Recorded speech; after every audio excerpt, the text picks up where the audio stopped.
Le envié por error una foto comprometedora al contacto equivocado. No era una amiga. No era un compañero de trabajo. Era mi medio hermano. El hijo que mi padre tuvo con otra mujer. Un hombre al que nunca había visto en persona, cuyo nombre había aparecido en mi teléfono hacía apenas 3 semanas, cuando él me buscó para presentarse. Habíamos intercambiado quizás 10 mensajes. Cosas simples. Hola, qué gusto conocerte. ¿Algún día podríamos vernos? Nada más. Y ahora, por un error de un segundo, un dedo que resbaló entre contactos mientras yo buscaba a otra persona, le había enviado algo que nadie, absolutamente nadie fuera de mi pareja, debería haber visto jamás. Me di cuenta de inmediato. El corazón me subió a la garganta. Fui directo al chat. Borré el mensaje. Pero ya era tarde. Él había respondido en cuestión de segundos. No con palabras. No con un reclamo. No con silencio. Respondió con una foto. Una foto mía. Yo estaba dormida. La imagen era nítida, tomada de cerca, con suficiente luz para ver cada detalle de mi cara. Tenía los ojos cerrados, el cabello extendido sobre la almohada. Y reconocí ese cuarto. No era mi apartamento. Era el cuarto de huéspedes de la casa de mi mamá. Durante 3 segundos no pude mover los dedos. Solo miraba la pantalla. Solo miraba mi propia cara dormida, tomada por alguien que debía haber estado parado a menos de 1 metro de mí, en un lugar donde se supone que solo entraban personas de confianza. Intenté calcular cuándo había pasado. La última vez que dormí en esa casa fue hace 2 meses, en Navidad. Yo llegué tarde. Estaba agotada. Me fui directo a esa cama. ¿Quién más estaba en esa casa esa noche? Mi mamá. Mi tía. 2 primos. Y una persona que ella había invitado en el último momento. Alguien a quien presentó como un conocido de la familia. No vi su cara esa noche. Ya estaba dormida cuando llegó. Le escribí a él. ¿Cuándo fue eso? No respondió. Le escribí de nuevo. ¿Cómo tienes esa foto? ¿Dónde estabas? Nada. Llamé. Timbre. Timbre. Buzón de voz. Llamé a mi mamá. Me dijo que sí. Que esa Navidad había invitado a alguien. Que era el hijo de una amiga suya. Que nunca me lo presentó porque yo llegué muy tarde y ella no quiso despertarme. Le pregunté su nombre. Cuando me lo dijo tuve que pedirle que lo repitiera. Era el mismo apellido que el de mi medio hermano. No fue un accidente que me hubiera buscado 3 semanas atrás. No fue un accidente que su número apareciera en mi teléfono justo cuando yo estaba distraída. Y la foto que envió no era una advertencia. Era un recordatorio de que él ya había estado ahí antes. De que sabía exactamente cómo llegar hasta mí. De que yo no era la primera en cometer un error. Esa noche no dormí. Me quedé sentada en el suelo de mi baño, con el teléfono en la mano, revisando cada mensaje que Rodrigo y yo habíamos intercambiado desde el primer contacto. Los leí 3 veces. 4. Buscando algo que debería haberme indicado que algo estaba mal. Alguna pregunta demasiado específica. Algún detalle que él no debería saber. Alguna grieta en la imagen de un desconocido amistoso que solo quería conocer a su hermana. Los mensajes eran perfectos. Eso era lo que me perturbaba más. Demasiado medidos. Demasiado neutros. Demasiado diseñados para generar confianza sin pedir nada. Para existir sin incomodar. Para estar ahí sin ser una amenaza. Nadie escribe así de forma natural. La gente comete errores, pregunta de más, dice algo inapropiado, irrumpe. Rodrigo no había hecho ninguna de esas cosas. Había sido la versión más precisa posible de alguien que quiere caer bien. Y eso, entendí esa noche, requería esfuerzo. A las 3 de la mañana le escribí a mi tía Isabel, hermana de mi mamá, que también había estado en la casa esa Navidad. Le dije que necesitaba recordar algo y que era urgente. Le pregunté si se acordaba del hombre que mi mamá había invitado esa noche. Si lo había visto, si habían hablado. Respondió a las 7 de la mañana, cuando despertó. Sí, me acuerdo. Vino tarde, cuando tú ya estabas durmiendo. Era joven. No sé cuántos años. Tu mamá lo presentó como amigo de la familia. Estuvo como 1 hora y se fue. No habló mucho. ¿Por qué? Le dije que después le explicaba. Luego llamé a mi mamá. Esta vez no la dejé hablar en vaguedades. Le pregunté el nombre completo de la amiga cuyo hijo había invitado. Le pregunté desde cuándo la conocía. Le pregunté cómo llegó la invitación. ¿Quién la contactó primero? ¿Qué excusa dio él para estar ahí esa noche? Mi mamá tardó en responder. Cuando lo hizo, su voz tenía algo diferente. Algo que yo no había escuchado antes, o quizás que no había querido notar. Fue él quien me contactó, dijo al fin. Me escribió unas semanas antes de Navidad. Dijo que era hijo de Graciela, una amiga mía de hace muchos años, que quería saludarme, que estaba en la ciudad, y que si podía pasar un momento. ¿Y tú lo invitaste directamente a la casa?, pregunté. No de inmediato. Primero hablé con Graciela para confirmar. Ella me dijo que sí, que era su hijo, que era un buen muchacho. ¿Cuándo fue esa conversación con Graciela? Silencio. Mamá. Hace como 2 meses antes de Navidad, dijo. 2 meses antes de Navidad. Y Rodrigo me había contactado a mí 3 semanas atrás, que era aproximadamente 2 meses después de Navidad. Lo que significaba que él había maniobrado en 2 frentes distintos, con meses de diferencia, sin que ninguna de las dos supiéramos de la otra. Se había ganado la confianza de mi madre primero. Luego, cuando ya tenía acceso, se ganó la mía. No era un medio hermano que quería conocerme. Era alguien que llevaba meses construyendo una entrada. Pasé el día siguiente haciendo una sola cosa: rastrear todo lo que podía encontrar sobre Rodrigo Salcedo en Internet. No había mucho. Un perfil de LinkedIn con foto. Trabajo en una empresa de consultoría financiera en otra ciudad. Pocas conexiones. Un Facebook casi vacío, sin publicaciones recientes. Nada que dijera demasiado. Nada que lo delatara. Pero encontré una cosa. En una publicación antigua, de hace 3 años, en el perfil de una persona que trabajaba con él, aparecía una foto grupal de una cena de empresa. Rodrigo estaba ahí, sonriendo, con un vaso en la mano. Y en el comentario de esa foto, alguien había escrito: el equipo del Dr. Salcedo, siempre juntos. Dr. Salcedo, mi padre. Rodrigo había trabajado con personas cercanas a mi padre. No era solo un hijo biológico desconocido. Era alguien que había estado en el entorno de mi padre, que quizás sabía cosas que yo no sabía, que quizás tenía acceso a información que yo nunca había buscado, porque nunca había tenido razón para hacerlo.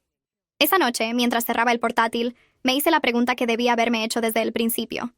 ¿Qué quería Rodrigo, en realidad? Pedí el teléfono de mi madre. No lo pedí de forma amable. No le di una explicación larga. Le dije que necesitaba revisarlo y que era importante, y ella me lo dio sin resistencia, lo que ya era una respuesta en sí misma. Si no hubiera tenido nada que esconder, habría preguntado por qué. Habría protestado. Las personas que no tienen secretos suelen defender su privacidad. Las que sí los tienen, a veces, se rinden antes de que empiece la pelea. Me senté en la cocina de su casa con el teléfono sobre la mesa. Entré a sus mensajes y busqué el nombre de Rodrigo. La conversación estaba ahí, y era más larga de lo que esperaba. No eran 2 o 3 intercambios breves de un invitado de última hora coordinando una visita de Navidad. Eran semanas de mensajes. Empezaban en octubre, antes de Navidad, justo como mi mamá había dicho. Pero no terminaban ahí. Continuaban. Después de la visita, después de las fiestas, hasta hace apenas un mes. Leí cada mensaje. Rodrigo le preguntaba por mí con frecuencia, con cuidado, con sutileza, pero con frecuencia. ¿Cómo está tu hija? ¿Sigue viviendo en el mismo lugar? Viene a visitarte seguido. Mi madre respondía sin sospechar nada, con la naturalidad de alguien que cree estar hablando con un joven amable que se preocupa por la familia. Está bien, trabaja mucho. Viene en vacaciones. Estuvo aquí en enero. Cada respuesta era un mapa, cada detalle, una coordenada. Encontré el mensaje que me heló. Estaba fechado 3 días antes de que Rodrigo me contactara a mí directamente. Oye, quería pedirte un favor. Me gustaría tener el número de tu hija. Queremos organizarnos como familia, ya que el doctor Salcedo ya no está. Sería lindo que nos conociéramos mejor. Y mi madre había respondido: claro, toma. Que estén bien. Y le había dado mi número. Me quedé mirando esa línea durante un largo tiempo. Mi madre me había dado mi número a un hombre que yo no conocía, que ella tampoco conocía de verdad, porque él se lo pidió con palabras bonitas y ella no vio ningún peligro. Y yo, cuando ese hombre me contactó presentándose como mi medio hermano, tampoco vi ninguno, porque estaba construido para que no lo viéramos. Cerré la aplicación de mensajes y revisé la galería del teléfono de mi madre. No esperaba encontrar nada. Lo hice por completar el cuadro, por no dejar ningún ángulo sin revisar. En la carpeta de imágenes recibidas, entre fotos de recetas y memes de buenos días, encontré algo que no debería estar ahí. Era una foto mía. No la misma que él me había enviado. Era otra. Yo estaba sentada en el jardín de la casa de mi madre, de perfil, tomando café. No miraba a la cámara. No sabía que alguien me estaba fotografiando. La fecha del archivo era del mes de enero, cuando, según mi madre, yo había ido a visitarla. La foto había sido enviada desde el número de Rodrigo. Él no solo había estado en esa casa en Navidad, había seguido en contacto con mi madre. Y en algún momento de mi visita de enero, cuando yo creía estar descansando en el jardín de mi propia madre, alguien me había tomado una foto desde algún ángulo que yo no vi, y se la había enviado a ella como si fuera algo normal. Mira, vi a tu hija hoy. Qué bueno que esté bien. Y mi madre había respondido con un emoji de corazón. Levanté la vista. Ella estaba en el umbral de la cocina, mirándome. No dijo nada. Yo tampoco. Solo me miré en esa foto, sentada en ese jardín, completamente ajena a todo, y entendí que el problema era mucho más grande de lo que había creído. Mi padre murió 16 meses atrás. Llevaba años enfermo. El proceso fue largo, doloroso y al final, esperado. Murió en un hospital, una madrugada de noviembre, con mi madre y conmigo al lado. No hubo sorpresas en ese momento, o eso creíamos. Lo que sí fue una sorpresa fue el inventario. Mi padre era médico. Tenía consultorios, una pequeña sociedad de inversión y algunas propiedades. No era un hombre extraordinariamente rico, pero había construido algo sólido a lo largo de 40 años de trabajo. Su testamento, firmado 5 años antes de morir, me designaba como heredera universal.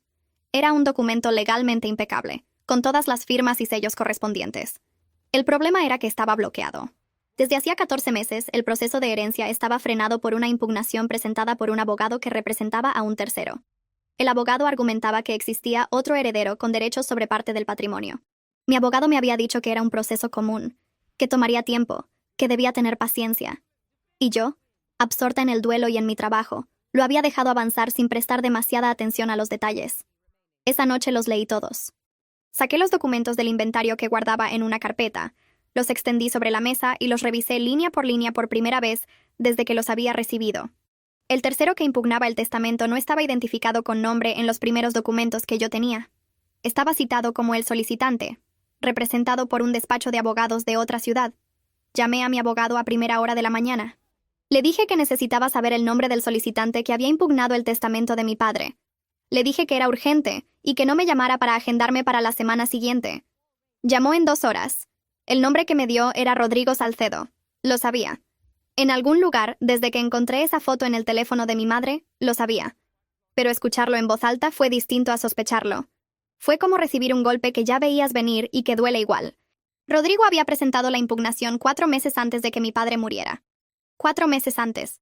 Lo que significaba que mientras mi padre aún estaba vivo, mientras yo estaba enfocada en acompañarlo, en organizar medicamentos y turnos de enfermería y visitas al hospital, Rodrigo ya estaba hablando con abogados.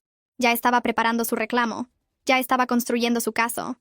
Y 6 meses después de la muerte de mi padre, cuando el inventario seguía bloqueado y yo seguía sin saber quién lo había impugnado, Rodrigo entró en contacto con mi madre. Primero con ella. Después, con su número en la mano, conmigo. No era mi medio hermano buscando familia.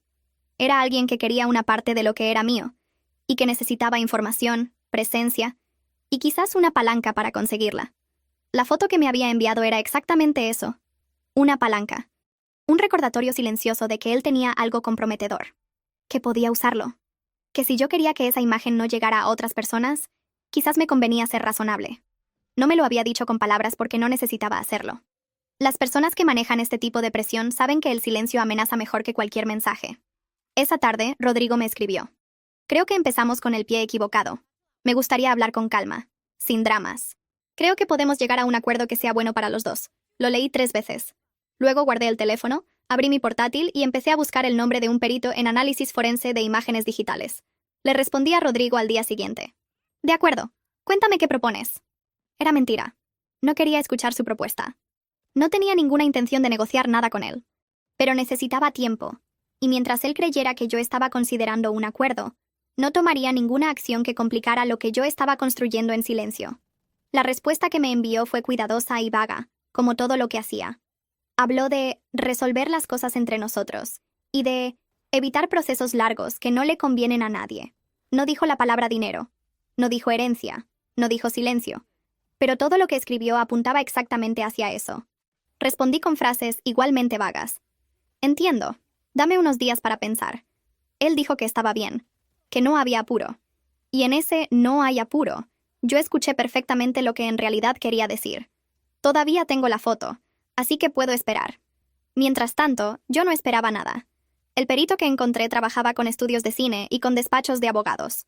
Se llamaba Marcos Villanueva y tenía 20 años de experiencia en análisis forense de imágenes. Le envié la foto que Rodrigo me había mandado, junto con un resumen breve de la situación y la pregunta específica que necesitaba que respondiera. ¿Cuándo fue tomada esa foto? ¿Dónde? ¿Y con qué dispositivo? Me mandó los resultados en 4 días. Abrí el informe en mi apartamento, sola, con una taza de café frío sobre la mesa que llevaba horas olvidado. Los metadatos de la foto eran claros. Fecha de captura. 23 de diciembre. Año. No el pasado, sino el anterior. Hace 2 años. Dispositivo. Un modelo de teléfono específico que Marcos había logrado identificar a partir de los datos XIF del archivo. Ubicación GPS embebida en el archivo. Las coordenadas exactas. Cuando las ingresé en un mapa, correspondían a la dirección de la casa de mi madre. Hacía 2 años. Rodrigo había entrado a esa casa, o había tenido acceso a ella de alguna forma, 2 años antes de presentarse ante mí como un desconocido. 1 año antes de haber supuestamente contactado a mi madre por primera vez. Antes de que ninguna de las dos supiéramos que él existía. Lo que significaba que la historia que él le había contado a mi madre, de que era el hijo de Graciela, de que la conocía desde hacía tiempo, podía ser completamente falsa. O podía ser verdad, y lo que era falso era la cronología. Quizás llevaba años sabiendo de nuestra existencia.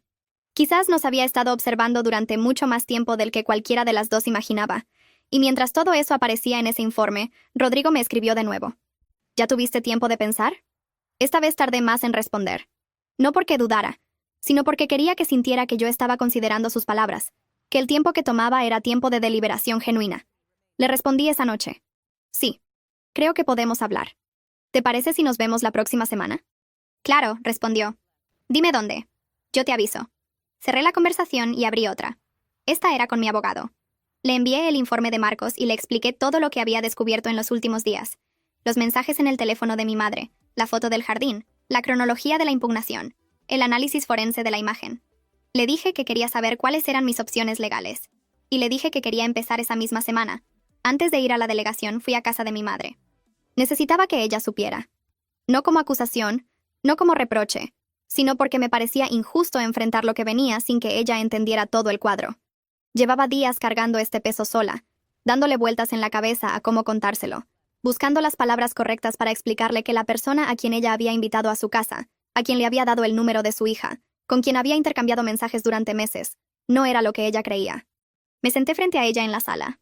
Le mostré todo desde el principio. Los mensajes en su propio teléfono, la foto del jardín, el informe forense, la cronología de la impugnación.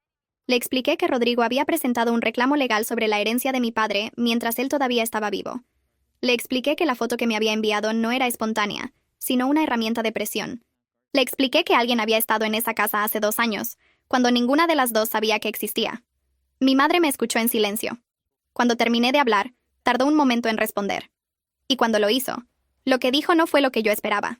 Yo sabía que Rodrigo era hijo de tu padre desde hace 3 años. El aire de la sala se volvió distinto. Me quedé quieta, procesando esa frase. Tu padre me lo dijo antes de enfermarse gravemente. Continuó ella, con voz baja. Me dijo que tenía un hijo con otra mujer, que ese hijo había aparecido reclamando reconocimiento, que ya estaba hablando con abogados. Me pidió que no te dijera nada porque no quería angustiarte mientras él aún estaba luchando.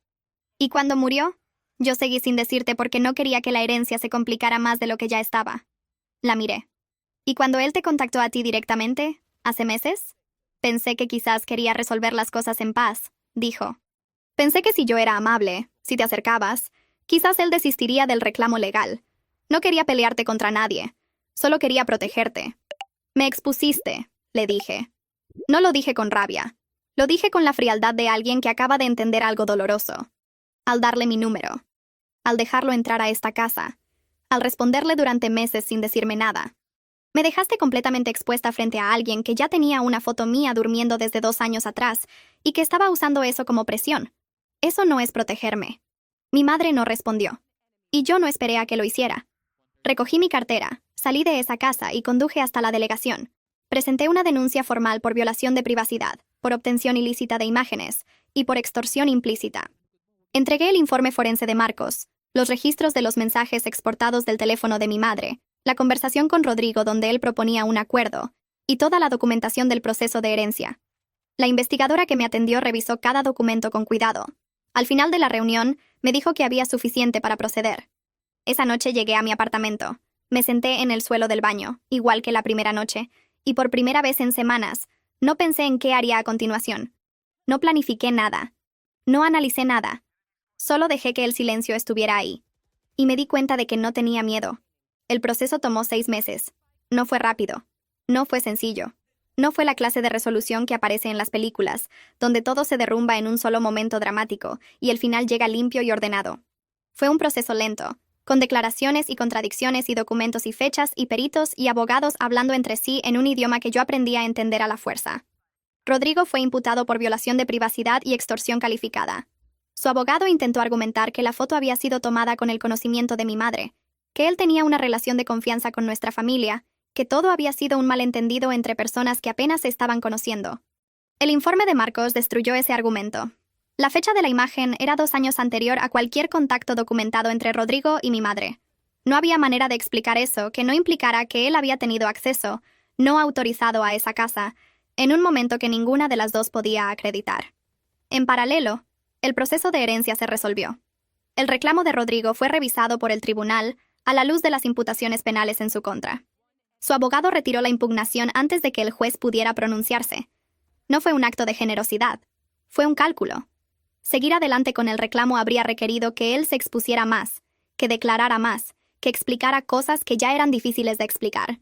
Retirarse era menos costoso. El inventario se cerró a mi nombre. No fue un triunfo que se sintiera como celebración.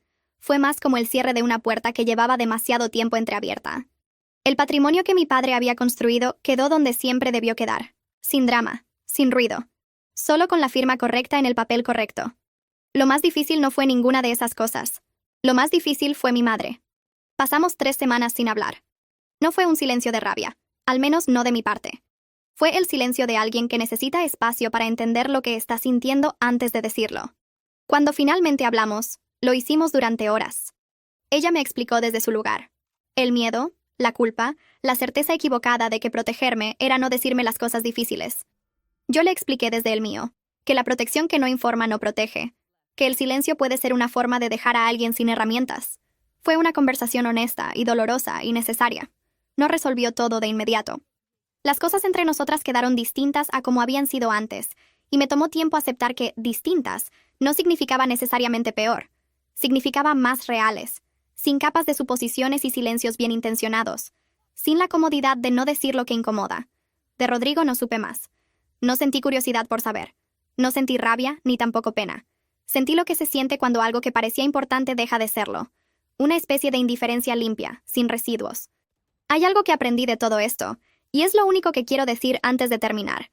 Cometí un error. Un error de un segundo, un dedo que tocó el nombre equivocado, una foto que salió al lugar incorrecto. Durante semanas cargué eso como si fuera la causa de todo lo que siguió. Como si yo hubiera activado algo que de otra forma no habría existido.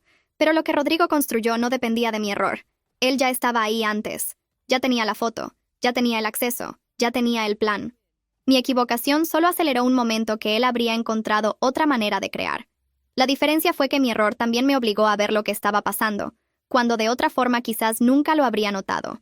A veces, el error más humillante de tu vida es también el que te salva. Eso no lo hace menos humillante, pero lo hace soportable.